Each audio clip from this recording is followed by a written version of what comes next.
Hello దోస్తులు, ఇవాళ అయితే నేను మా మామ్ వాళ్ళ ఇంటికి వెళ్దామని చెప్పి ఫిక్స్ అయ్యాను. అలా అని చెప్పి నేను మార్నింగ్ 6 o'clock లేసి రెడీ అయ్యి బస్ స్టాప్కి వెళితే తీరా నాకు తెలిసింది ఏంటంటే ఇవాళ భారత్ బంద్ బస్సెస్ స్ట్రైక్ అని చెప్పి. ఏం చేయాలి తెలియక మళ్ళీ ఇంటికి వచ్చాక మా మామ్కి కాల్ చేసి చెప్పాను, మమ్మీ ఇవాళ బస్సెస్ బంద్ అంట, నేను రాలేను అని చెప్పి. తర్వాత ఎలాగో మీ మదర్ అయితే బస్ స్టాప్లో వెయిట్ చేస్తున్నారు కదా, ఇద్దరు కలిసి వెళ్ళండి అని చెప్పి మా హస్బెండ్ ఏం చేశారంటే తీసుకొచ్చి నన్ను మా మామ్ దగ్గర డ్రాప్ చేశారు. ఆటోలో జర్నీ చేసుకుంటూ ఇంటి వరకు అయితే వచ్చాము.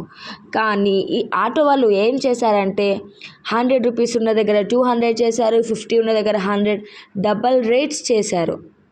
కానీ వచ్చే దగ్గర అయితే ఎంతమంది జనాలు ఉన్నారో తెలుసా అండి.